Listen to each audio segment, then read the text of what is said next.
Hello प्यारे साथियों, कैसे हैं आप सब। आशा करते हैं कि सब लोग अच्छे होंगे।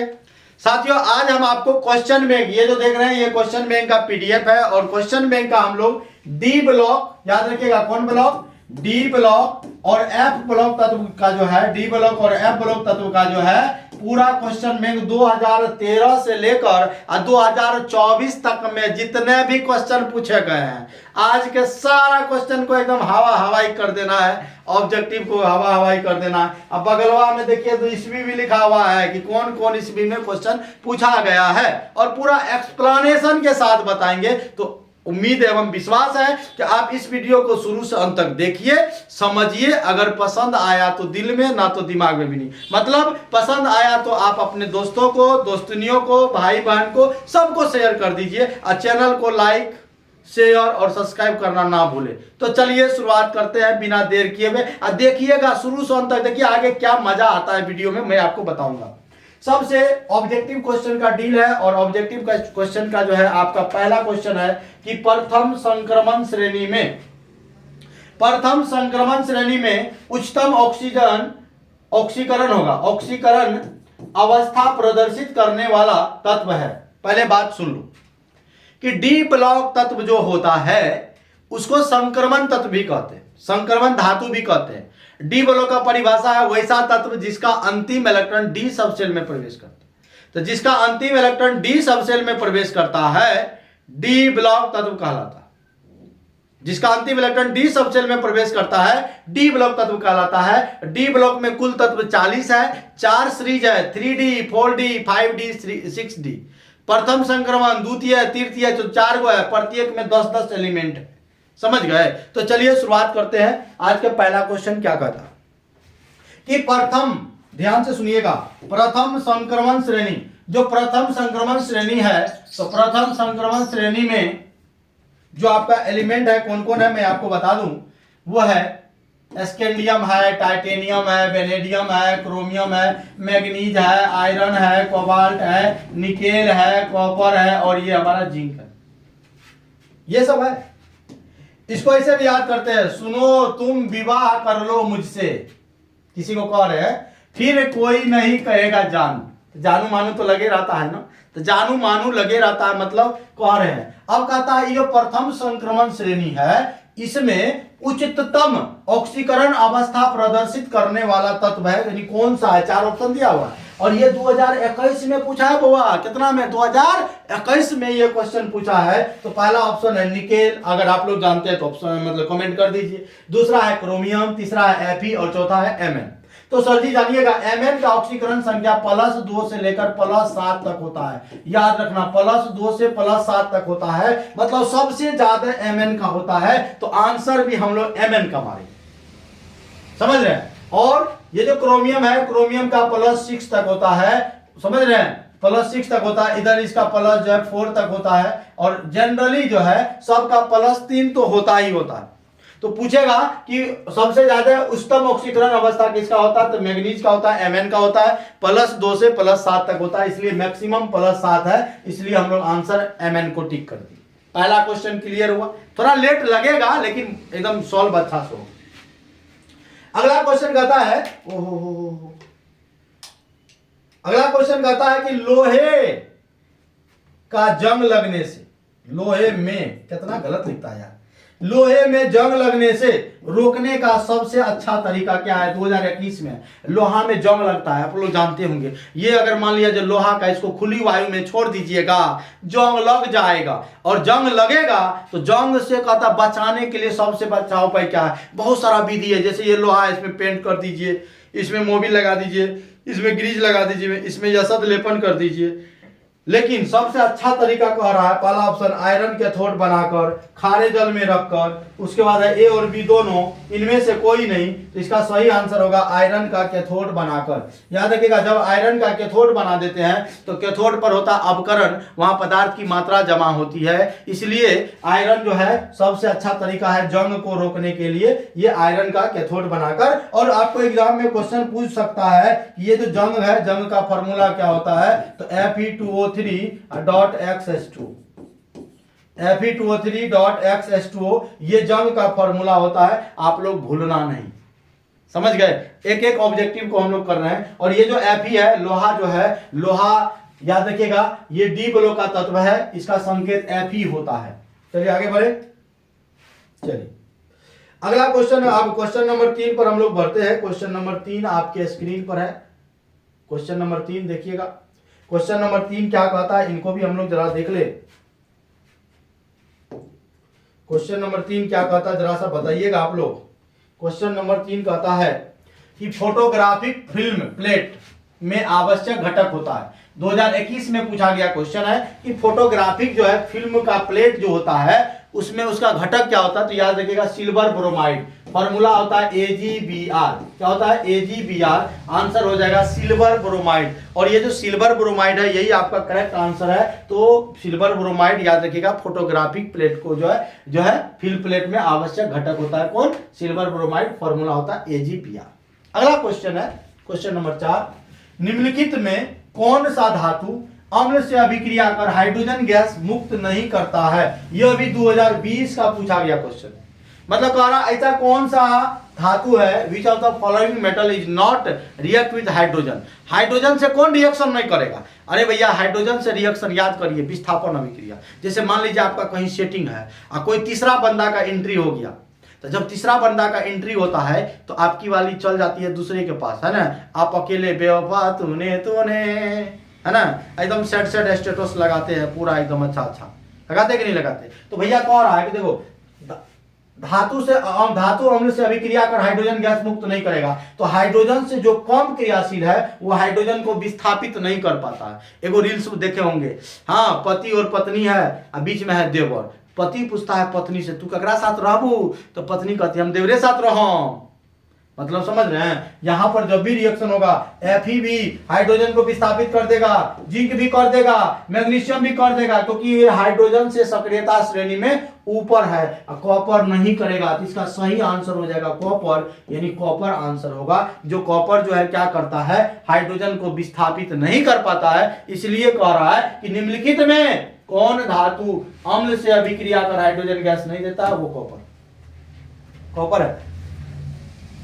फिर कहता है संक्रमण तत्व को और नाम भी जाना जाता है। हम पहले बोले ये 2015 में भी है, 2019 का ये क्वेश्चन है। उसको संक्रमण तत्व डी ब्लॉक को कहते हैं, या डी ब्लॉक का दूसरा नाम पूछेगा तो संक्रमण तत्व या संक्रमण धातु होगा। तो यहां संक्रमण तत्व दिया है तो डी ब्लॉक को कहते हैं।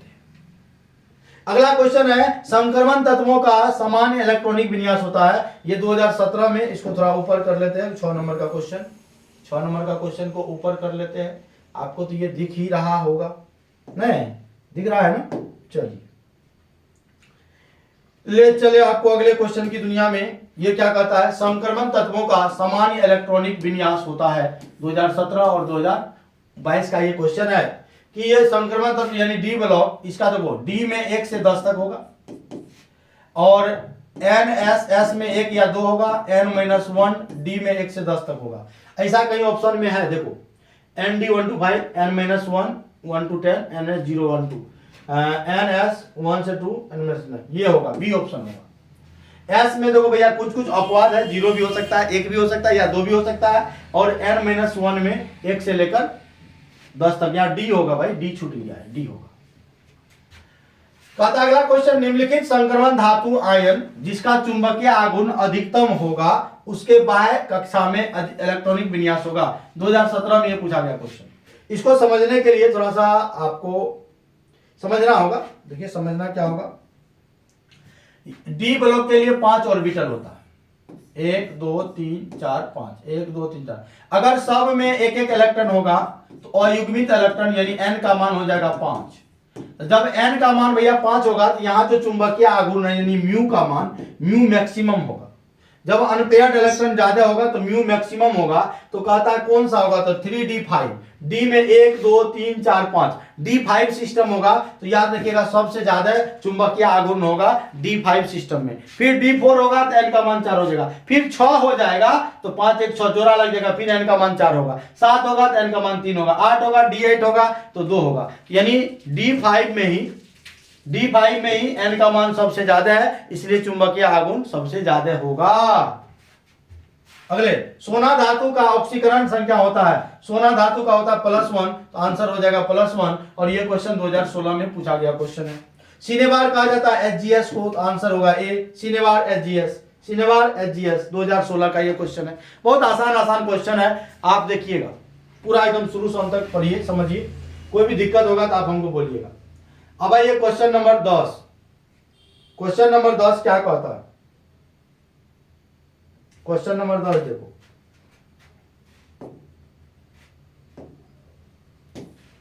कि निम्नलिखित में कौन सा तत्व साधारण, ओहो क्वेश्चन सही नहीं हुआ। हाँ अब देखिए क्वेश्चन नंबर 10 को देखो, निम्नलिखित में कौन सा तत्व साधारण तापक्रम पर द्रव होता है? 2015 का क्वेश्चन है, तत्व पूछा है ना। तत्व में आप जिंक भी मार Hg भी मार सकते हैं या ब्रोमीन भी मार सकते हैं। Hg का नाम पारा है, Br का नाम ब्रोमीन है। तो यहां पर देखो कौन सा तत्व साधारण तापक्रम पर द्रव होता है, यहाँ पारा भी ऑप्शन होगा और ब्रोमीन भी होगा, तो बी और सी दोनों होगा, ये बी भी होगा और सी भी होगा, तो ऑप्शन नंबर डी होगा। डी में कह रहा बी और सी दोनों होगा, तो आंसर हम लोग का ये मारेंगे। चलिए 10 ऑब्जेक्टिव हो गया, अगले ऑब्जेक्टिव को बढ़ते हैं 11 नंबर का। देखिए जल्दी से एकदम देखते जाएंगे, एकदम स्पीड में निकलेंगे हम लोग आगे आगे। और ये तो फॉर्मूला ही पूछ दिया, निम्न में कौन हरात होता है? FeSO4 7H2O ये हरात होता है, CuSO4 5H2O ये नीलात होता है। हाँ याद रखिएगा।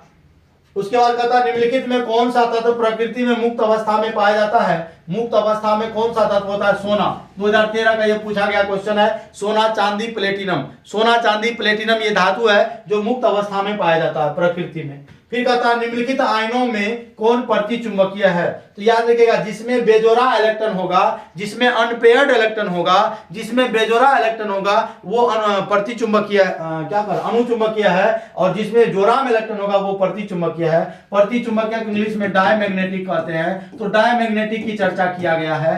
हाँ तो डायमैग्नेटिक कौन होगा? तो सब में निकालना होगा, कोबाल्ट में, निकेल में, ऐसे निकालेंगे। कोबाल्ट 2+ है ना, तो देखो भैया कोबाल्ट का जो कितना होता है, कोबाल्ट 27 में देखो क्या करेंगे, आर्गन को घेरेंगे और 4s3d, तो देखो 18 2 20 7 27। अब कोबाल्ट में 2+ चार्ज है, ध्यान देना भाई मेरे, कोबाल्ट में 2+ चार्ज है यानी 2 इलेक्ट्रॉन, दूसरा करो, कोबाल्ट में 2+ है यानी 2 इलेक्ट्रॉन गया, तो 4 वाला चला जाएगा, तो बचेगा कितना 3d7 बचेगा। इसका मतलब है भैया 3d7d के लिए 5 घर है, तो ये इसमें बेजोड़ा इलेक्ट्रॉन होगा, ये आपका अनुचुंबकीय है। निकेल का 28 होता है, Ni2+, तो यहाँ 3d8 होगा, ये भी आपका इसमें बेजोड़ा इलेक्ट्रॉन है, ये अनुचुंबकीय होगा। कॉपर 2+ है, कॉपर में देखो 18, कॉपर का होता है Cu 29 में देखो 18 1 और इसमें हो जाएगा 10। Cu2+, इसमें भी बेजोड़ा इलेक्ट्रॉन है। Zn2+, इसमें नहीं है, तो आंसर हो जाएगा ये बेजोड़ा इलेक्ट्रॉन। जब इसका इलेक्ट्रॉनिक विन्यास निकालोगे बेजोड़ा इलेक्ट्रॉन इसमें नहीं मिलेगा, समझ गए। चलिए अगला क्वेश्चन, निम्नलिखित में कौन सी धातु अम्ल के जलीय विलयन से हाइड्रोजन गैस मुक्त करेंगे? कौन सी धातु करेंगे जलीय विलयन पे? तो वो एल्युमिनियम भी कर सकता है, लोहा भी कर सकता है ना, हाइड्रोजन गैस मुक्त करेंगे। आंसर हम लोग लोहा के साथ चलेंगे, लोहा मुक्त करेंगे। अगला क्वेश्चन करते हैं, 15 नंबर का क्वेश्चन है। 15 नंबर का क्वेश्चन ही बहुत लाजवाब और जबरदस्त है। 15 नंबर का क्वेश्चन देखिए क्या कहता है, पृथ्वी की परत में सबसे अधिक मात्रा में पाए जाने वाला धातु क्या है? तो देखो ऊपर पट्टी में पाए जाने वाले तत्वों का क्रम है, याद रखना, इलेक्ट्रिक ओ शिव आलू फेंकना, ओ शिव आलू फेंकना। ओस हो गया ऑक्सीजन, शिव से सिलिकॉन, आलू से एल्युमिनियम, फे से Fe, Ca से Na। तो यहाँ ये अधातु है, ऑक्सीजन अधातु है, सिलिकॉन आपका उपधातु है, और एल्युमिनियम से लेके यहाँ तक ये आपका धातु है, ठीक है। अब ध्यान दो क्या करना है, एल्युमिनियम आंसर में है कहीं, एल्युमिनियम ही आ जाएगा। ये 2012 15 2022 देख रहे हैं, इस तरह का क्वेश्चन ही एग्जाम में पूछा जाता है। निम्नलिखित में कौन सा प्रथम पंक्ति का संलग्न तत्व नहीं है?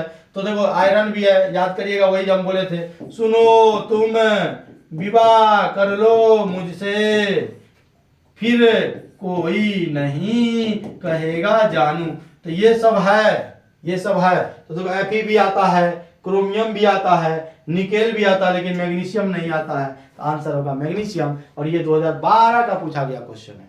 तो आशा करते हैं कि 16 ऑब्जेक्टिव आपको क्लियर हुआ विथ एक्सप्लेनेशन। क्लियर। अब देखिए अगले और देखते हैं और ऑब्जेक्टिव है। अब ये ऑब्जेक्टिव को हम अगले क्लास में लेकर आएंगे, क्योंकि ये मोबाइल से रिकॉर्ड कर रहे हैं तो हम आपको फिर लेकर आएंगे, क्योंकि वीडियो बहुत बड़ा हो जाएगा तो मोबाइल में अपलोड नहीं होगा। ठीक है, तो आप लोग इसका इंतजार कीजिए, इसका सेकेंड वीडियो भी डी ब्लॉक का आने वाला है क्वेश्चन नंबर 17 से लेकर। ठीक है, आज के लिए इतना ही, फिर मिलेंगे, बाय बाय। अच्छा लगा हो तो लाइक शेयर कर दीजिएगा, चैनल को नए हैं तो सब्सक्राइब कर लीजिएगा। चलिए फिर मिलते हैं, बहुत बहुत धन्यवाद, जय हिंद।